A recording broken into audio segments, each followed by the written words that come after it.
അറ്റ്ലാന്റയിൽ നടക്കുന്ന സീറോ മലബാർ കൺവെൻഷന്റെ ഒരുക്കങ്ങൾ പുരോഗമിച്ചു വരുന്നതായി സംഘാടക സമിതി അറിയിച്ചു. കൺവെൻഷന്റെ നടത്തിപ്പിനായി ഷിക്കാഗോ രൂപതാധ്യക്ഷൻ മാർ ജേക്കബ് അങ്ങാടിയത്ത് രക്ഷാധികാരിയായി 150ഓളം പേരടങ്ങുന്ന കമ്മിറ്റി പ്രവർത്തിച്ചു വരുന്നു. അമേരിക്കയും കാനഡയും ഉൾക്കൊള്ളുന്ന പ്രദേശമാണ് ഈ രൂപതയായിട്ടുള്ളത്. ഇവിടെ തന്നെ വ്യത്യസ്തങ്ങളായ സ്ഥലങ്ങളിലാണ് നമ്മുടെ വിശ്വാസികൾ വ്യാപിച്ചു കിടക്കുക.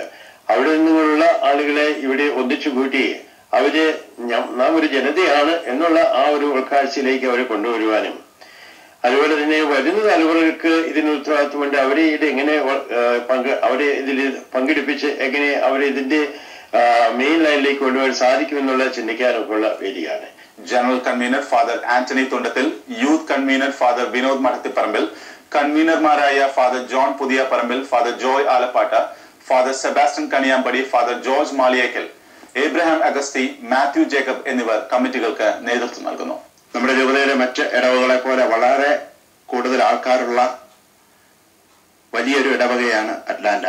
ഇത് ഒന്നിച്ച് പ്രാർത്ഥിക്കുവാനും ഒന്നിച്ച് പരിശ്രമിക്കുവാനും ഒന്നിച്ച് മുൻപോട്ട് പോകുവാനുള്ള വലിയ കൃപയാണ് ഇതുവഴി നമുക്ക് ലഭിക്കുന്നത്.